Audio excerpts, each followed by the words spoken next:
Welcome to the second video message for the second session of Faith Groups. In case you are stumbling upon this video by chance on social media, we are Sacred Heart Parish in Racine, Wisconsin, and we have a small group ministry, and we provide our participants with a video and a guide that is available in the comments to this video. And this is what we do: invite individuals, families, or groups to discuss especially the gospel from Sunday, and what we try to do is to go a little deeper and to prepare some questions that may help people to have a conversation. We believe that it is in community that we get to understand the gospel a little deeper, a little bit more. As we said in the homily, the first Sunday in Lent is the temptations, which we dealt with last week. The second Sunday in Lent is always an account of the transfiguration in any of the three synoptic traditions. Even the prayers at Mass emphasize the glorious moment for Jesus. He's transfigured in front of his most important disciples. But then what we did at Mass is to realize that the other side of the coin, that the disciples are struggling to understand who Jesus is.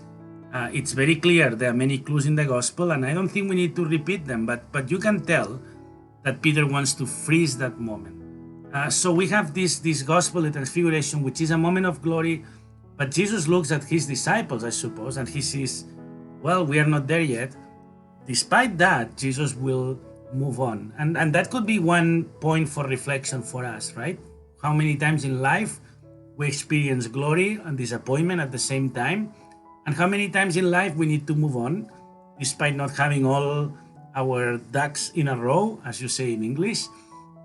Even if not everybody is on board, even if the situation is not perfect, sometimes we just need to continue. And it's very clear after this gospel that Jesus decides to go to Jerusalem.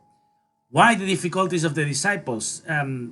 Jesus has been telling them for the first time before this gospel that he's going to suffer. He's going to go to the cross. And actually the image we picked for this weekend has a cross in the background. All this light that you see, the moment of glory, but also the cross.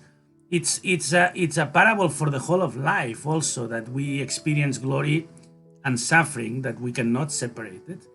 You also see in the gospel, and we've discussed this in years past, that the disciples understand Jesus in the categories they have. In philosophy, categories would be like the framework, no? The coordinates in which we understand Jesus. And the disciples need to break through that. They want to box Jesus or label Jesus and encapsulate him with the experience of Moses and Elijah.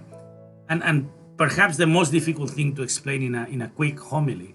Elijah, who is representing the prophetic tradition, is the opposite of Isaiah, who is the prophet that Jesus likes the most, as I call it, the prophet of choice of New Testament writers. As Isaiah speaks about the suffering Messiah and speaks about a Messiah that will suffer, which is what Jesus has told the disciples about right before the transfiguration. And Elijah is more the violent prophet, the idea of the victorious political Messiah, that maybe that's what the disciples were most comfortable with. I know if I tell you that the disciples are not understanding, most people would think, well, their friend is telling them he's going to suffer. They don't want to see their friend suffering. And I invite you to go a little deeper in that. It's more a theological concept, the idea that they were expecting a Messiah that would be victorious. And yes, Jesus will be victorious. He will experience the resurrection, but in a very different way. And I think we need to talk about this as well. We've also said during the homily that this could be a temptation also. That Jesus experienced the temptations. The third temptation is in a mountain, as we know, and maybe they are back in the mountain of the temptation, and Jesus is tempted to follow the law the way it was written, a law that he was very critical about because of issues of impurity, of the treatment of foreigners, and certainly he would not follow the idea of the political Messiah that Elijah seems to represent. As a church also, we have this temptation of glory as well. The prayers are very much focusing on that. And Jesus brings us down the mountain where life actually happens. And we are reminded that we are church, both a church of some rules, of sacraments, of the beauty of the Eucharist and the formality of the rituals. But at the same time, we are called to be church, a church that comes down from that experience from the mountain and encounters the real life and the real humans that live on it. But isn't that a temptation when we when we know many who follow, who are very smitten by the glorious experience of the liturgy, for instance, but then we fail to embrace also that other part of our prophetic call to be there for those who suffer.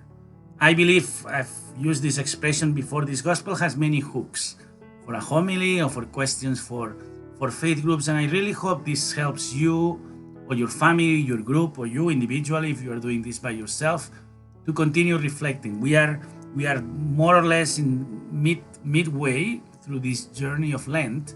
The Transfiguration is also showing us who we are going to become, but we are midway, and we have to be very aware.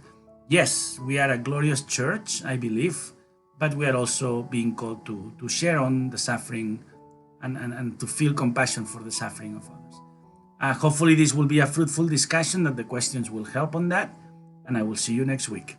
Take care.